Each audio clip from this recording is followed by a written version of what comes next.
Hi, welcome to Kindred Women. I have with me Morgan and Skye. Hello. They're BFFs, and we're going to talk about their friendship. Yes, we are. So, Morgan, why don't you tell us a little bit about yourself first? Right. So like she said, my name is Morgan. I'm in my third year, Oldham University. Yes. Exciting. Monarchs. Yeah, the Monarchs. I'm majoring in communications and we're minoring in religious studies. Okay. And I'm studying to get my pastor's license after I graduate. Awesome. Okay. Cool. Didn't know Yeah, that. little Good. fun fact. I also Yes. didn't know that. Okay. Are we best It friends? was a very I last minute decision, okay? I was Yeah. gonna tell you. don't know. Honesty, that's Yeah, one of the things yeah. we're going to be talking about later. Yes, that's good. That's Okay. good. And Skye, what about you? Yeah, so I'm Skye. I have graduated from Lee University. I graduated this past May, and I decided to get a job at Regent University when I moved home. I felt like God was telling me to come back home, and things were going to start changing with like family and just different things happening, Yeah. and so I felt like being home would be the best thing to do, and so I got a job at Regent. I'm working in admissions there. I love it. Love my Okay, coworkers, good. Yeah. and I just started my Master's in Fine Arts and Film Television this Awesome. semester for script and screenwriting. So That's great. yes, it's going well. It's really overwhelming to kind of like put all that stuff together, Yeah. but I'm trying to work it out, working full time and doing Yes, school. So yeah. it's good. Did you know that that's where I went? Yeah, Regent? yeah, I did that. Yes. Okay, so these girls have been friends for a long time. So so how long have you been friends? So we've been friends. We actually calculated this Okay. in the Good to think car. about We have been friends for 12 years. Okay, wow. Yeah, I it'll love be that. 12 years this July. Okay. Mhm. So why don't you tell us kind of how you guys met and just kind of the beginning? Yeah. This is You my. can tell the she likes story. to tell Okay, a story okay. 'cause it's funny. So yeah, we had just moved to Virginia, like from California. My family had like pulled into our driveway. So excited just to meet people and get to know the community and make friends. And so Yeah. of course we walk out of our car and our happy neighbor Michelle Hare, waves her hand and she's like, "Hi, I'm Michelle, and this is my son Chandler." And then Morgan's brother Chandler waves, "Hi," walks on in. She goes, "And this is my daughter Morgan." And I look and I see, a small girl about my age, like kind of looking over, and I'm so excited because I'm like, "Wow, neighbor, You should be my friend. yes!" Yeah. And she looks at me with just the deathliest glare you've ever Yeah, seen, like Morgan. like hatred, and she just like looks and she's like. Like just walks right into her garage, like no notice Yeah. of me at all, and I was like, okay. I was the only girl on my street, and so I looked at Skye like she was a threat. I was like, Okay, there's a yes. new girl in town. Yes. She's really pretty. Yeah. I don't like that. Well, for the record, I was 10 and she was 9. Right. So I don't know if that's like was like. I don't even know if I was pretty back then. Like I was just a little Sure. 10-year-old. Of Like, course you pretty. were. Cute, Yeah, but- Yeah, you're cute. it was good. Okay, good. Yeah. So she kind of introduced you to going to church, right? Yeah. So I had grown up in church, like with my parents and stuff, but we went to a Baptist church, and I just didn't really feel like I had ever like connected there, Yeah. I guess. And I was still kind of young, but I had always noticed that with Skye and her family, like there was just something different. And like I just noticed that there was something different in Skye when I first kind of like got to know her and she started to become my friend too, is that she like actually had a relationship with the Lord and she Yeah. was in like 5th grade. And I was like, I have never experienced that before. And so Skye had just kind of started inviting me. Her dad started a church when I was in 6th grade. And so I had started going there and I ended up loving it. And then when I was in 7th grade, we were actually at a conference and Skye was right next to me. I was bawling my eyes out, like my hands were up. And then I was saved and she was right next to me. Oh, that's Yeah. awesome. Yeah. I love that. Okay. So let's see. I thought of this the other day when I was thinking of questions. So do you guys ever fight? Oh, Of yeah, course. of Yeah. course. Right? Yeah, I think it was like So that was, I think, more in the earlier years. So yes, we did get over the hurdle of wow, this girl hates me. Yes. To, Yeah. Yeah. becoming friends, getting to know each other. But I think that it took us a long time to figure out each other's personalities. And I think that whether or not you're 10 or whether or not you are 32, like you are, when you meet someone for the first time, you have to get over each other's personalities. Yeah, like, and their differences. Right, you have to really get to know somebody, and you have to really get to know exactly what sets them off. You have to know and so we would push each other's buttons.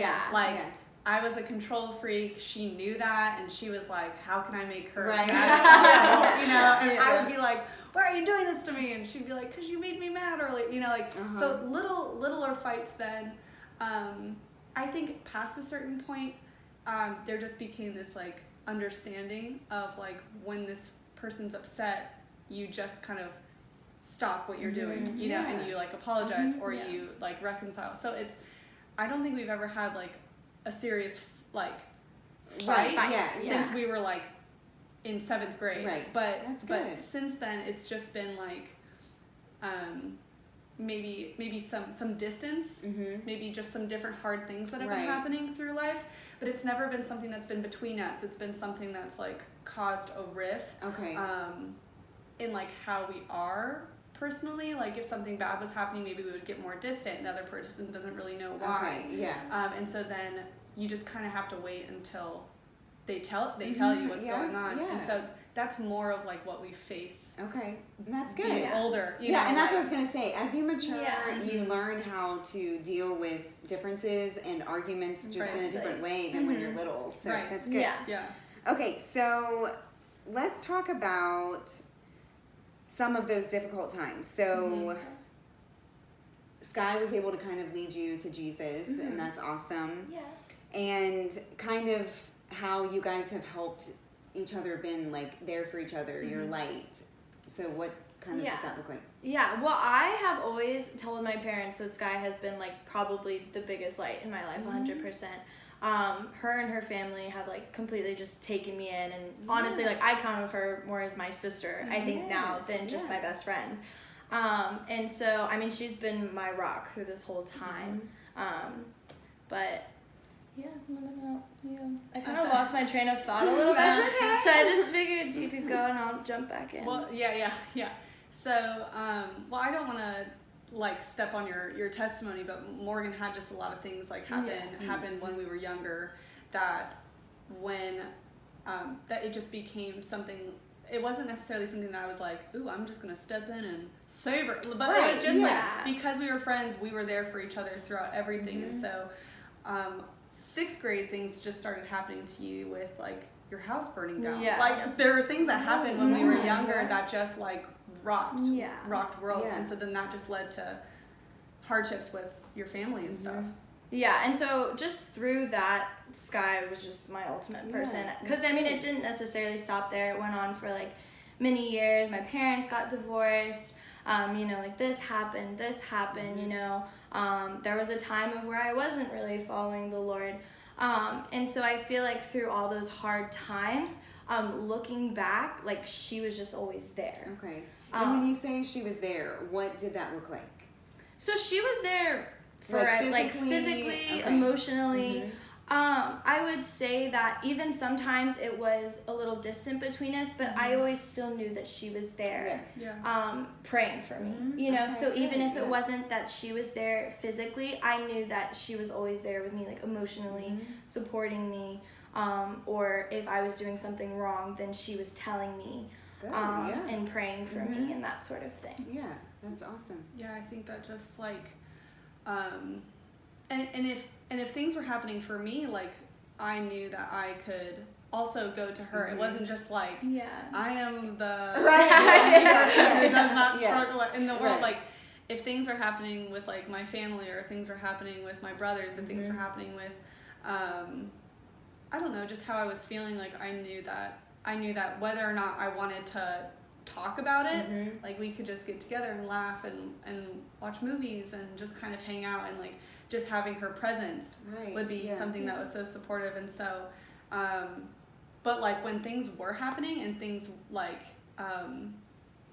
like when she said like when things got distant, when stuff was going on that like kind of pushed us farther from each other, that was like some of the hardest moments in my life. That was like my freshman year of college. I was at TCC. I hadn't gone off yet, and she was in high school still, a senior. And there was just some stuff that was going on to where I definitely could sense some distance, and there was like a lack of just communication there, or just like stuff that was happening to where, because we weren't together and because we weren't able to like openly discuss what was going on, that was like some of the lowest points in my life. And I just noticed how important it was for us to be able to communicate and to be able to have each other, because like it's not like when I didn't have her I had nothing, but it definitely felt that way. Like you know, you always knew God was there, and that he was, you know, present in your life. I knew I had my family, but it was like, if I didn't have Morgan, if I didn't have my best friend, like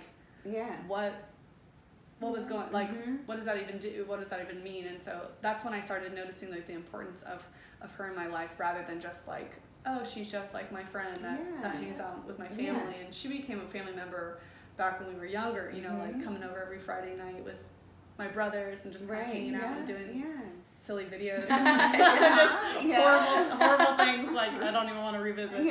Just embarrassing. But that was probably the year that I just noticed like how important our friendship was. I mean, how much I wanted to get that back. So whether or not she was wanting to tell me what was going on, I was like, I'm gonna be there. Like, I'm gonna be praying for her, and like she always knows she can come back to me. And like she always knows that I'm gonna be there for her, because I'm gonna let her know that. And so that was what I tried to do that year, and it ended up kind of reconciling, I think, towards the end. So did you guys end up having to have like a talk? Was it like this sit down thing, or did it kind of just evolve back to kind of what it was before, like your friendship? You called me. Yeah, I did. Yeah. So it was definitely more of like a reach out. It was definitely like just a low point where I called Skye and I reached out to her, and then a couple weeks later I ended up moving into her house. So it was just so it was just I had called her, and I mean, like she said, I knew she was there the whole time, whether like I wanted to see her or not, you know, just because like I knew that some of the things I had done, in a weird way I was thinking at the time of like, oh, I can't tell her this, or I can't show her this side of me, because, you know what I mean? Like, she's my best friend. Like, I know that I'd be in so much trouble with her because she wants the best of me, and like, I'm not being the best I can be right now. But she was amazing. She just completely took me in, and she said, I know like what's been going on, you know what I mean? Like, when you're ready to talk about it, we can talk about it. Like, you know, I will always be here for you. I've been praying for you, you know, but like, do you want to just come over, hang out, like let's watch a movie or do something? Well, and I think physical space, physical distance, that creates just that emotional distance. You know, I mean, even with Sarah and I, my sister, we are like you guys, we are best friends, you know, and there have been seasons in our lives where I remembered even when she got married, it was so hard. That was like one of the hardest parts in our relationship. And like my parents finally sat down with us and were like, what is going on? Like, we need to have a talk. And I find that the relationships just get strengthened that much more when you do have to sit down or have the phone call and just be like, you know, what's going on? Or like, I'm feeling like something's going on.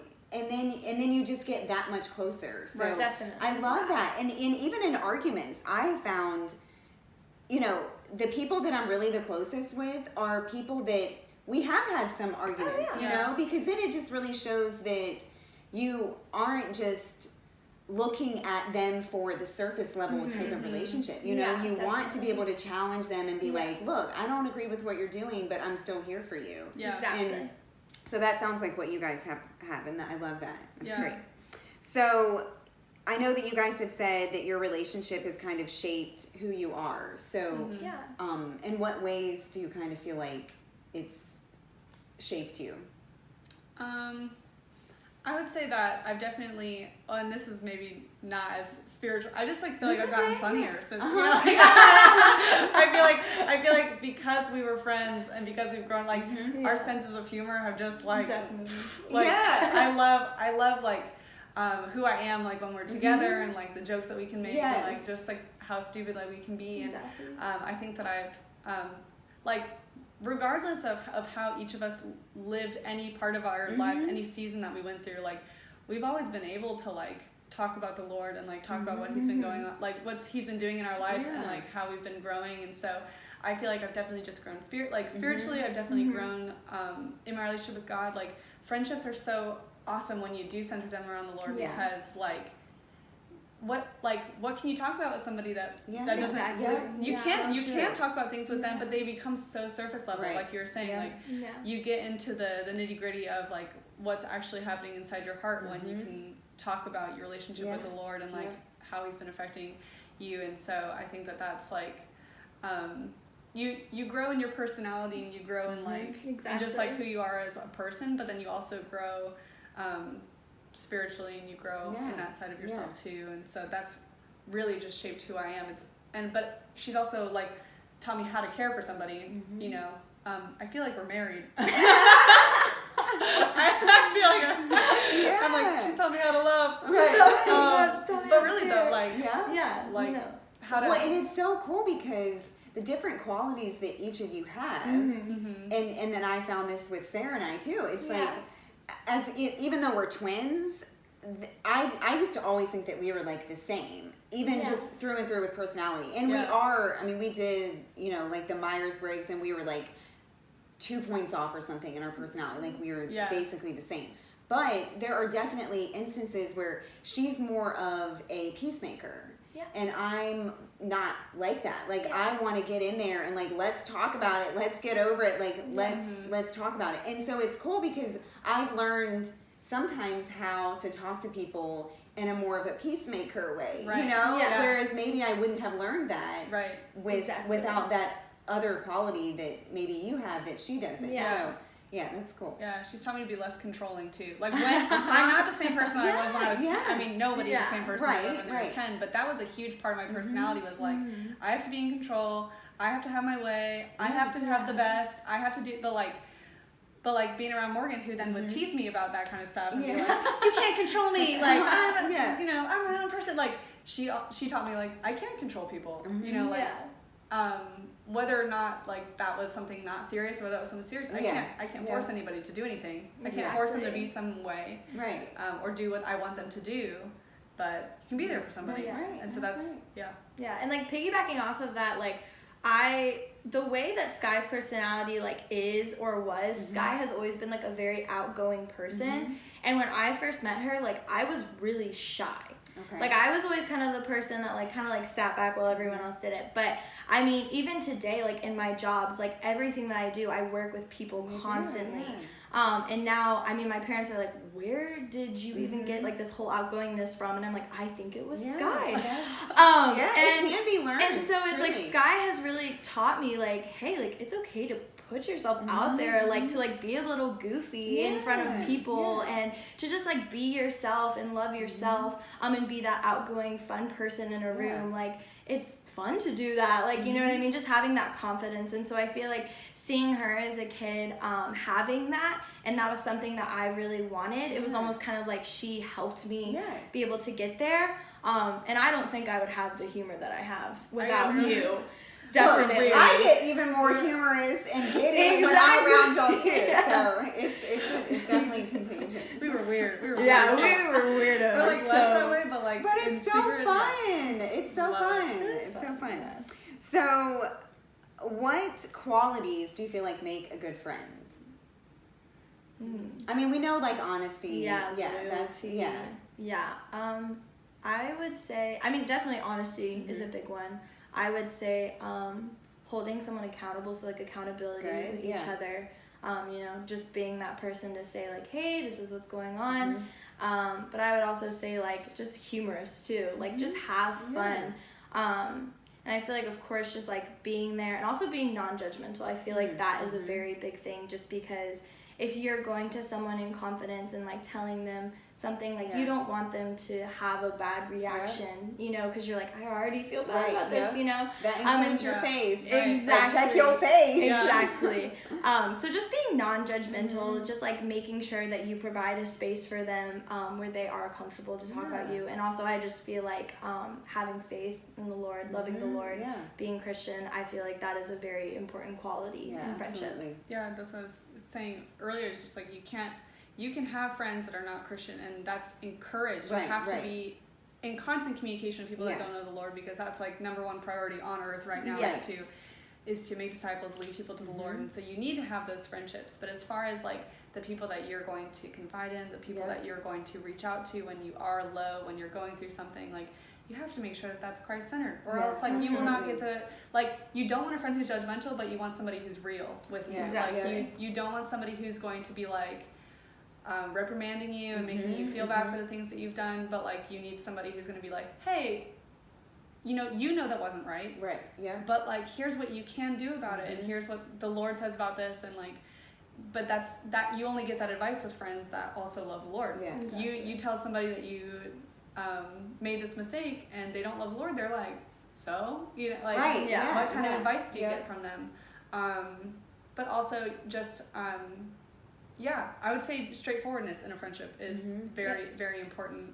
Being able to just be completely real with somebody, whether or not that's like, dude, your makeup's looking rough today. Or like, that outfit is not looking cute. Like, or whether that's like for something more serious, like, that's honesty. But I do think that that's one of the most important things in a friendship. And I think something else that a friendship really needs is just constant communication, whether or not that's in person, whether or not that's through text, like constantly telling somebody like, hey, I love you, I care about you, praying for you, thinking about you, just so that there's not any type of like questions or agree. Insecurity, because that can ruin a friendship so fast. Definitely. But I've experienced that too, where if I haven't talked with someone for a while and I'm like, are they mad at me? Like, and you just, there isn't the communication. And so you're thinking, what's going on? Like, did I do something? Is it me or is it them? Like, so it's true. The more you communicate, the more you really are truly going to be connected with them. And I feel like now you guys, because you're together in the same state. But before, I'm sure that was probably more difficult. I mean, would you say that it was more difficult when you were going to Lee? Because 10.5 hours away. And it wasn't like just okay, I'm having a bad day, I'm just gonna drive over to your house, you know. So, and I love that you guys are really just talking about the Christ-centered relationship, because that is so important. I mean, I have a group of girls, and we, not every day, but several times during the week, we text, and then and it's really funny stuff, you know, like we'll be like, this is the best text chain ever, you know. But then we also, on any given day, can say, I've got this going on, I really need prayer. And those are the types of friends that you need beside you, because you can't just be having the goofy conversations. You need that grounded relationship, the intimate relationship. So and sometimes even and this is where it gets funny, because like sometimes I have had friends though that are like uber spiritual, you know, and then you're like, are we really friends though? Or are we talking about the Lord? Like you have to have somebody who's gonna be light and lighthearted, and that's where friendship and real bond, like, not saying that spiritual bonds aren't real bonds, because they are, but like if you want a friendship that's gonna last you years and years to come. You cannot just have these heavy conversations all the time. It's hard, and like you feel, then you start really hyper focusing on the bad things in life, because then you just start talking about those things all the time. I've had friends like that before, and I'm like, I don't really want to hang out with them. What are we gonna get into tonight? So, kind of, we were maybe mentioning this a little bit just a second ago, but what do you guys do with like a one-sided relationship? So, and what I mean by that is where you're the only one ever texting or calling or, you know, pursuing. Yeah. What would you do with that type of relationship? For them, really, because I mean, for the two of you, you're not there, but I'm sure that maybe you've been on the other end of it. Oh, yes. Yeah, definitely. I think when I am in those situations, at that point, I just pray to God sometimes for guidance because, I mean, I am a firm believer that sometimes people do just come in your life and they stay in there forever. They're always meant to be in your life. And then people sometimes just come in seasons and you know what I mean? They were great for that season of your life, you know, and now you're moving on and they just kind of went with the season.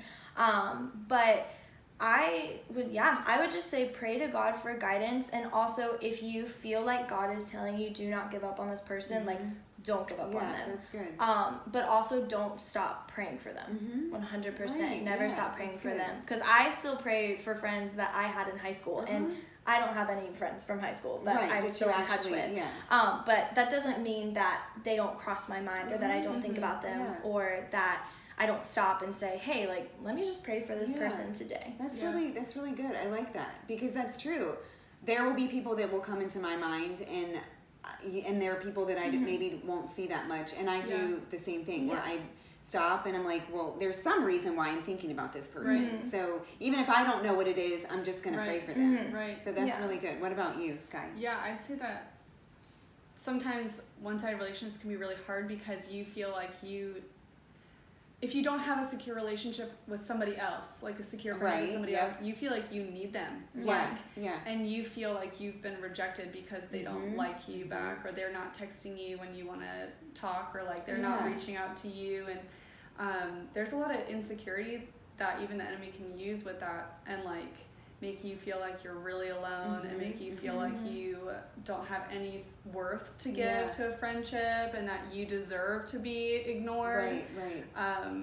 And so sometimes that can be a really dangerous place to be. And so definitely praying about it and seeking what exactly you need to do next. And whether that's to fight for it, you have to kind of also make sure that you had that, that foundation. Like if you've been friends with them for a really long time and you know that this is just a season of their life that they're going through, fight for it. Like be there for them and stay there and let them know that you're there. Because it just might be a passing time. But if you're like just met this person and this person's really just like love you in person, and then when you are trying to actually get together with them, it's just very one-sided. Get out. Dip. Like because I don't think God's called us to relationships where like that's not our relationship with him. Our relationship with God is not one-sided. And I think God is the only person that can seek after one-sided relationships because he seeks after us every day, even when we don't feel like seeking him in return. God's going to constantly be pursuing us. But he's perfect and people are not. And so to seek after a person who's not perfect, who's not like, they're not going to come around. Like there's not something that's going to result from that. And so getting rid of toxic friendships is huge. Yeah, absolutely. I love that. So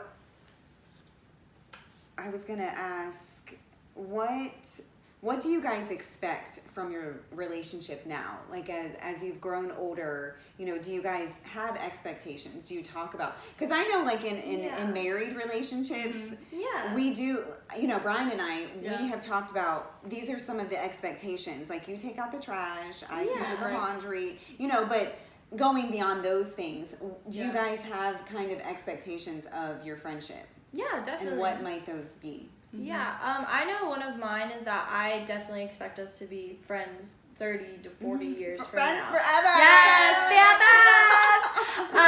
but no, seriously, I mean, I definitely expect Skye to make a huge impact on my family, my kids, when I have them, of course. I get married first.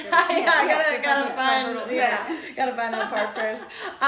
But no, I mean, I definitely expect Skye to maintain a very strong presence throughout my whole life. Yeah, that's awesome. That's good to be able to set that expectation for somebody that you know is going to be there. But I say an expectation that I have just in our relationship is honesty. Like that is an expectation that I've set. Like whether or not I agree with what's going on, or whether or not you're going to agree with me when I tell you something about how I'm feeling. Like, I want you to be honest with me. I want you to tell me straight up what you think.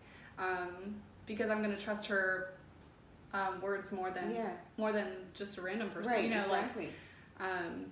And that way you can grow in honesty, and you can grow in that straightforwardness. And I also just expect her to be there and to be around. But since she lives, at my house. Yeah, right. Yeah. So I get to take out the trash, clean the bathrooms, do the chores, buy your groceries. Yeah. Well, and I think for me too, it's that deep relationship. But then, just as you said, I want it to be fun too. Yeah. You know, I want to be able to go and have a relationship where one minute we could be laughing on the beach, and then the next we're crying on the couch about something. You know, that whether it's something sad or it's just something powerful that God has done for us. Right. And I love that in a relationship, because there are different types. You know, you have the intimate ones like where you guys have, and then you have relationships that are kind of just close, where you can talk about things, but it's not that real deep stuff. And then you just have friends who, you know, you know a little bit about them. It's a little bit more than surface, but it's not like your intimate relationships. Yeah. So I think those are good expectations, because we need to be knowing where our expectations are. Exactly. You know, if I'm expecting for us, I mean, maybe this might be superficial for some people, but okay, I expect for us to spend 2 days out of the week together or something. You know, because that could be something where if you're not communicating it, then now I'm being like, why is Skye over here? She's not trying to hang out with me. Right. You know, and is she mad at me? Like we just talked about. So it's really, when you have friends, you have to talk, you have to communicate, and you have to let them know your expectations. Definitely. Exactly. And boundaries too. You know, you have to have boundaries to be like, can we hang out 7 days a week? You can't, you can't just rely on one person to be your everything. You can't idolize a friend. They can't be your God. Yeah. And there's one thing that, I mean, I have a lot of friends. I know a lot of people, and I know that you girls do too. And but the one thing that Wendy Tree actually said at one of the women's conferences that we've gone to is, and I've said this before, but I just love it, is don't have just one best friend. Yeah. You know, I mean, and of course, you're going to have that one person that you are just absolutely closest with. But you can still have other friends. Friends. And I love that, because we need to be inclusive too. You know, we don't want to make other people feel like crap because, well, she's only friends with Morgan, so she's not going to hang out with anybody else. Definitely. You know, so we definitely have to be deep and connected, but then also, you know, expanding our circle a little bit too. Exactly. And setting up that security in a friendship can allow your best friend to be able to go, like, Morgan doesn't get mad at me when I go hang out with people, because she knows that I'm going to be there for her regardless. Yeah, I love that. Yeah. Okay, so prayer in your friendship, kind of what does that look like when you got, I mean, do you specifically ask each other to pray? Do you ever say, hey, God was kind of sharing this with me? What is your prayer life kind of for each other? I would say my prayer life is, I always pray for Skye 100%. Just that, like, she succeeds with everything that she does, you know what I mean? She's happy, that sort of thing. There have been times where, of course, you know, she's gone through hard times just like I have, where sometimes she will reach out like, I just really need prayer, like, can you please pray for me for this? Or I have this interview, like, can you please pray that it goes well? And that sort of thing. So I think it's more of just, I subconsciously always just kind of pray for her. But then it's also like, if she reaches out to me about it, or maybe sometimes, honestly, sometimes I just get these weird feelings where I'm like, I need to pray for her. I don't know what it's about, but I need to pray for her about something. And whether she ends up telling me, or whether, you know, whenever she's ready to tell me, I'm just going to continue praying for her and that everything works out. Good. Right. And I would say that one specific, like, because when we were actually like talking about this question, I was like, I don't remember the last time we just like prayed together. Let's just hold hands and ask the Lord. Right before this. Right before this. But like, it's just a constant. It's a constant thing. Good. She's always on my list of people to pray for, regardless of if she's doing real well, if she's not, you know, whatever's going on. I think one specific time that I can note, that like I hadn't even told her about it until we were talking about it in the car. It's just like, back in that season, in that year, you know, my one prayer, and I had written it down in a journal, like New Year's Eve, I was like, this new year, God is gonna do something miraculous. Like, God, do something miraculous in her life. Like, call her back to you. Like, make this just a time where her and I can just reconcile again, and our friendship can just be exactly where it was when we were set, like 9. So we didn't know each other. But like that happened. Like, God answered that prayer, and God stepped in. And I did not know that answered that prayer when I said, "Let us be closer." Would mean she moves into our home. But that's how that, like. And God does answer your prayers for your friends. So if you don't think that your prayers for your friends are being answered, like, they will be. Amen. Like, I love that. Especially when they are Christ-centered, like, God honors that. So. Yeah, definitely. So last question, how can you tell them if someone is looking for a friendship like yours, how can you encourage them to find something like that? So I would say, well, I'm going to make your joke that you made earlier. I would say move across the country at 9 years old.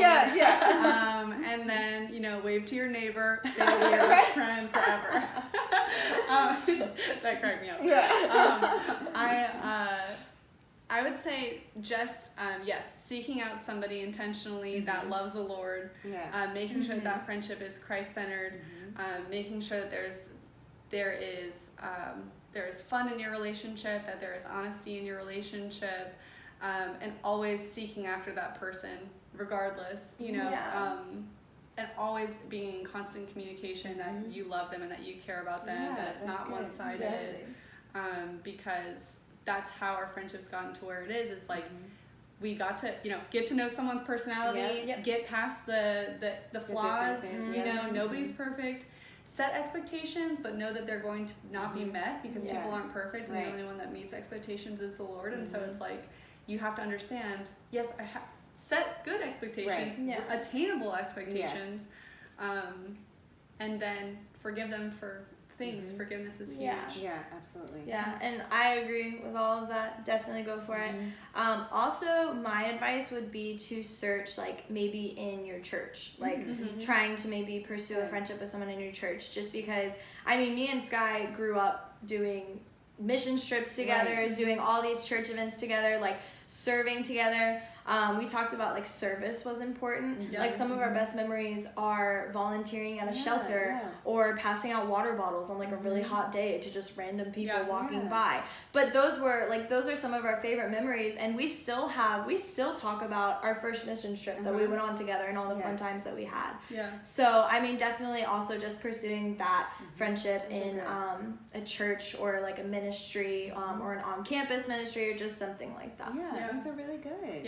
And the one thing that I will say too is asking God to bring you that friend. Exactly. You know, there's been times and seasons that I've gone through where, you know, Sarah is definitely my best friend, but her and I mean, we can both talk about it and be like, we just need some friends. Like, come on. I mean, you know, and we did, and we've prayed, and then God would bring new people. And like we've talked about, some of them have kind of gone, and some of them are still around. And the one thing I think to note is, just because someone is not in your life in this season now and they used to be, and they were instrumental, doesn't mean that there's anything wrong with that. It's just, they're not in your season right now. And that's okay. So I thank you so much. Of course, thanks for having us. I loved it. I was so excited. I was like, I need Skye Morgan. So thank you for watching, and we will see you next time.